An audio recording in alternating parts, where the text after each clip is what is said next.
Hello everyone, welcome back to the Emote Guide. Today we are fighting the first Fargo Soul Mod exclusive boss, that is of course the Deviant. Wonder where she is. She's up here. We're gonna be fighting her. So, what have I been doing in this world? I made one more platform to this arena, so nothing too significant. And I'm actually going to turn on autopause just to save daylight. You may be wondering, what's with all this fishing stuff? Like, why do you have a reaver shark, a sawtooth shark, these fishing things, a pocket guide, and a gold pole and a fishing hook? So what I've been doing is I've been getting this thing. You should always get this thing in every playthrough. It just makes fishing so much easier. I don't care how much you hate fishing. Get this thing. It's really good, because you see, go into mod config, then Fargo's min mod, you can see that not only does this mod make it so that you get extra Lars on some of the fishing rods, which makes fishing faster, but also angler quests don't have a cooldown, so you don't have to wait a day between every angler quest. And that makes getting the angler set much faster. So I get this in every playthrough personally, like sometime in pre-hard mode, I just get it.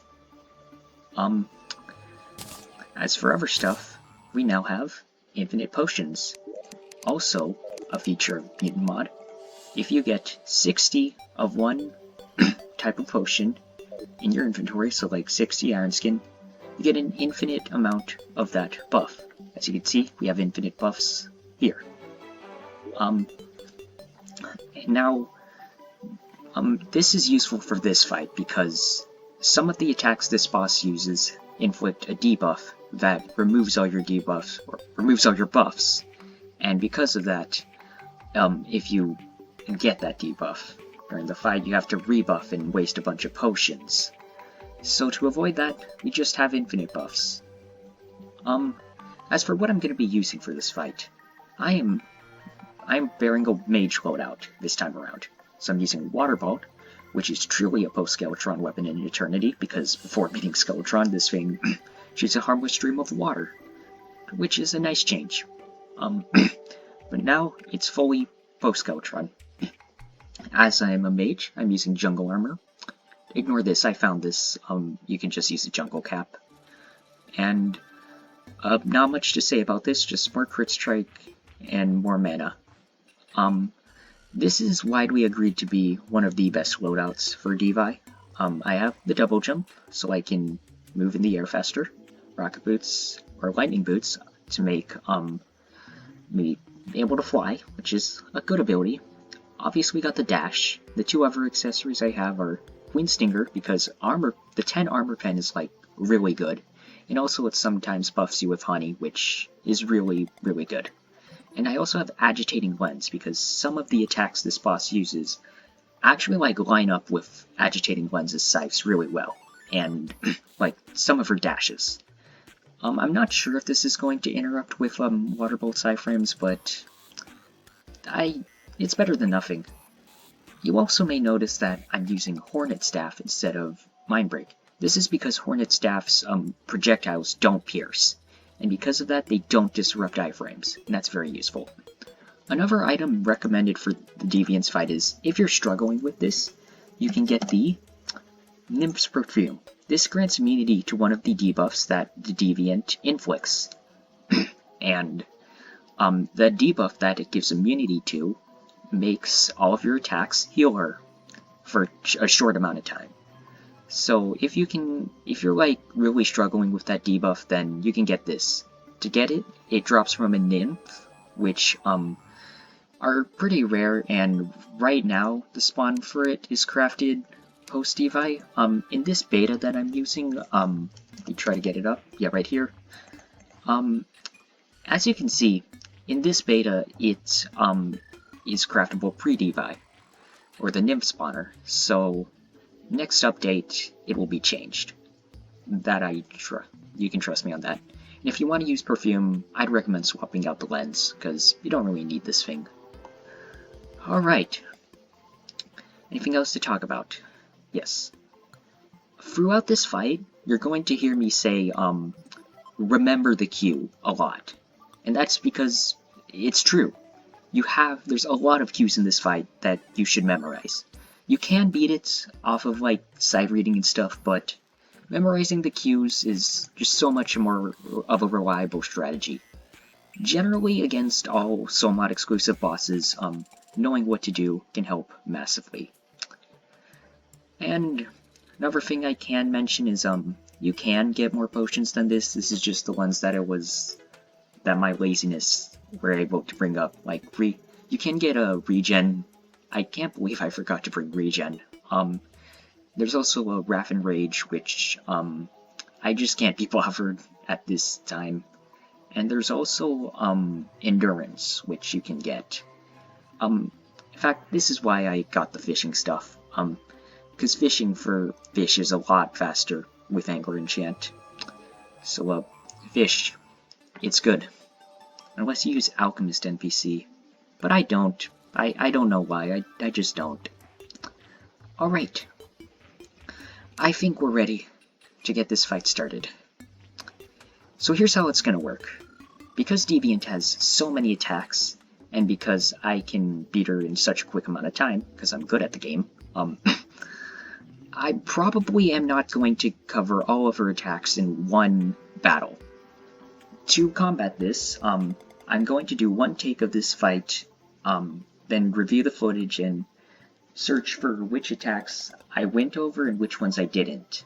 And then I'm going to do another take, which goes over all of the attacks that I didn't show off in the first take, and attach it to this video. So, got that. Also, I'm only going to be doing this for Phase 2 attacks, because the Phase 1 attacks are pretty trivial. If you know how to do the Phase 2 attacks, you know how to do the Phase 1 attacks. So, I hope that this doesn't take too long. Let's go. Wait for this to wear off. Now let's go. Okay, so this attack is annoying. She spawns those... if you go outside the aura, then you pretty much die. This attack, she teleports around you and shoots those hammers. For this attack, you gotta move away from those shadow beams, move away from those aim stuff, and dodge this little cluster of spectre things.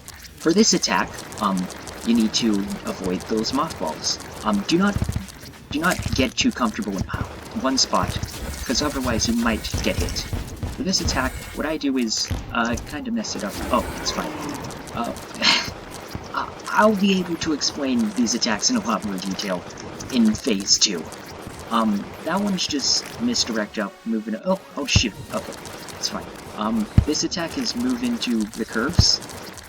This is so fast-paced. This is the crossheart attack. You wanna move, in a way so that, like that, around the corners. She's about to do the Baby Guardian attack. You just jump once in Phase 1 and go over them. This is the... Oh. Alright, Phase 2 time. What are you gonna start with? Simple dash attack. Just moving this zigzag shape, and she will always move above and below you. If you get hit by that, you get a lot of debuffs. This is the Mimic attack. I misdirect them all to one side, then move to the other. This is the Hammer attack. You just move behind her, and then that grip pattern you need to memorize.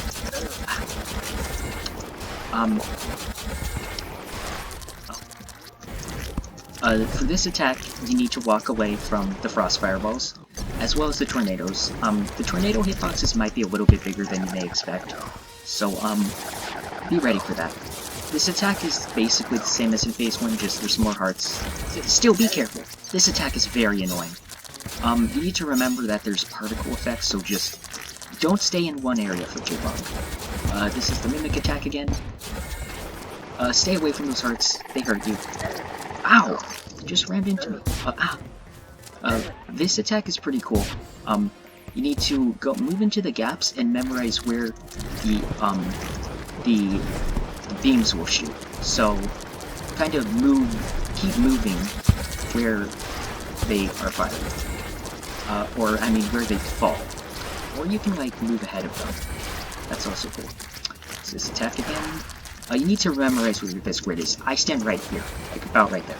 This is the Baby Guardian attack, again. But this time you need to dodge 2 waves. They aim themselves at you, so just jump twice. It's the Rune Wizard attack again. If you go outside the aura, you get slowed down massively. And that is not a good thing. Uh-oh. I don't think this is very good. It's fine. Of course it is. Yeah, so this you want to move in like 4 corners. Stay away from her.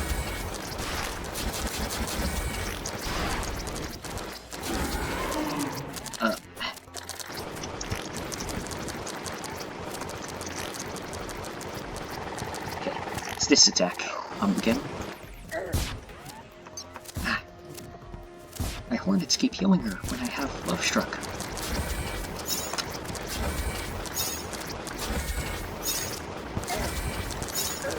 Oh, my water boat is spawning so many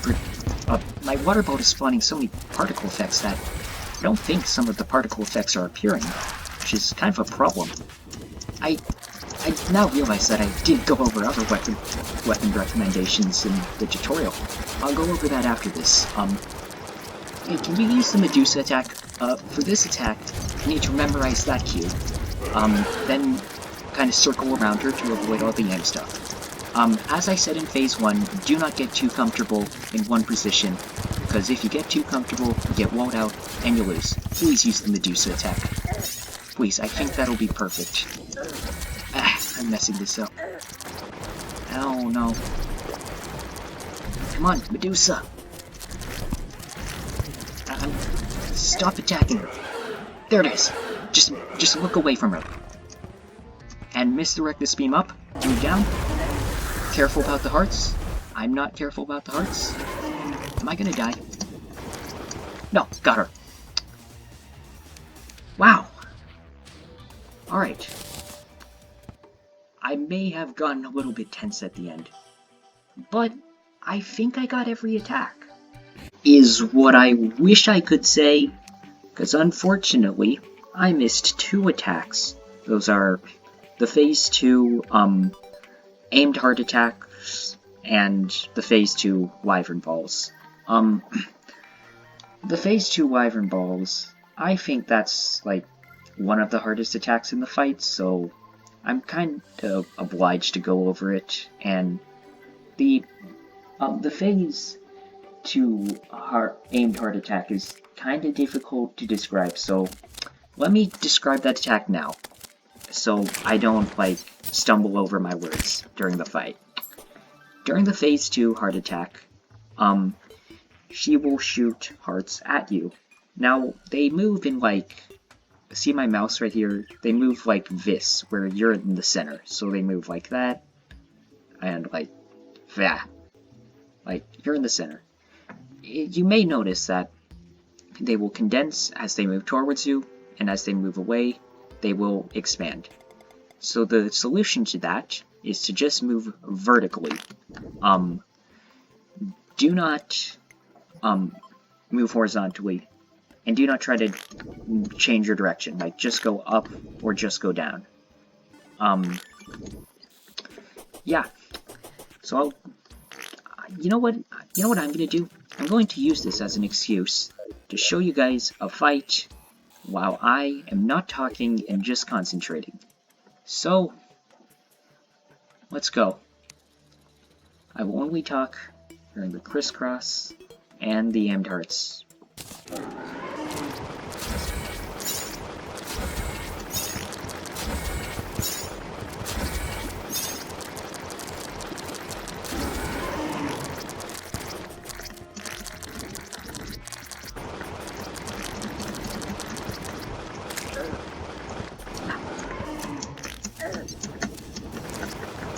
I'm doing a great job at concentrating.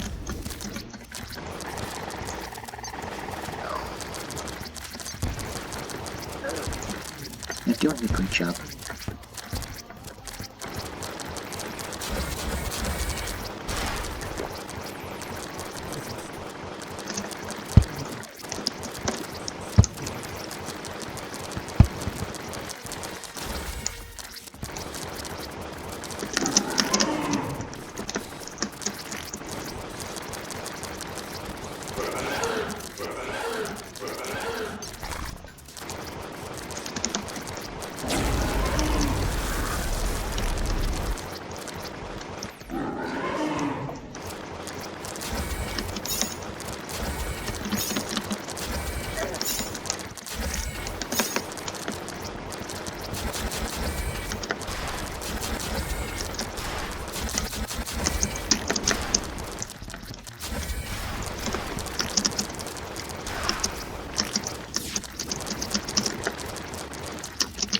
the end heart's attack. Oh, I just turned around and contradicted myself. Well, I guess you can turn around. Oh, and here's the wyvern balls. Perfect. So you gotta just find a gap. I recommend doing it when they're spread out, but don't wait too long, because otherwise you can't dodge it. And for the end hearts, yeah, just do what I said, but ignore the can't turn around part.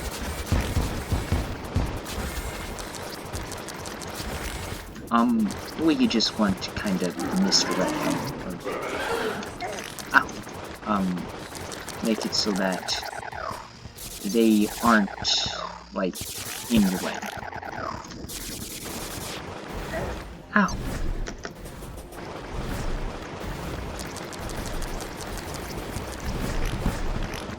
Do it again. As you can see, I'm just gonna move up. And I'm gonna move slowly up, actually. Oh, that's not good. Yeah, that wasn't very good.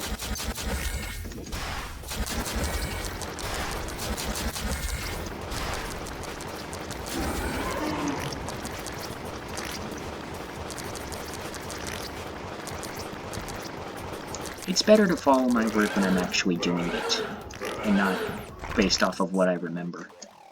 Am I gonna die to this? Awesome. I don't have my horns. Oh, the witching got lost, so that means fumbling. Sad.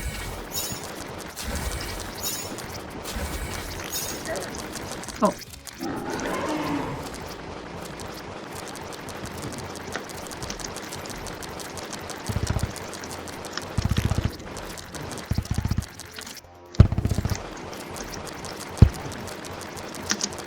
Got a perfect wyvern balls. That's really nice.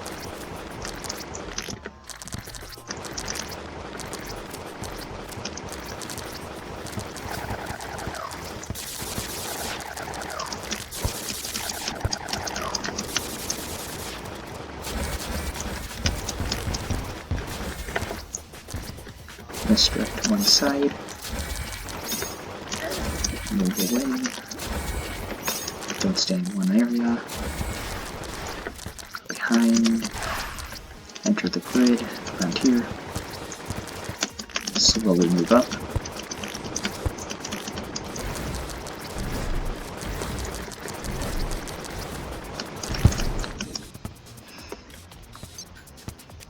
Alright, got him. Oh, and I got the trophy too. So, big thanks to Wyvern Balls and Aimed Phase 2 Hearts for delaying this video's upload by like 20 minutes.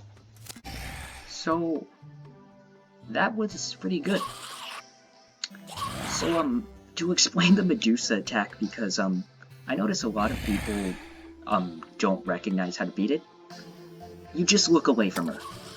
Like, you just turn away. Notice how, when you look at her, you get a yellow beam moving from her to you. That's bad. That means you're gonna get petrified. But if you look away, you don't have the yellow beam, and you don't get petrified. It's as simple as that. And stop attacking her when that happens. Don't attack her.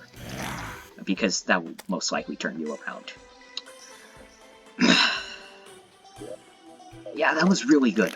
That was a good take. And yeah, I believe I got everything. Perfect. I don't have to do another take. Well, might as well go over those other weapon recommendations that I went over. Ooh, a phone star.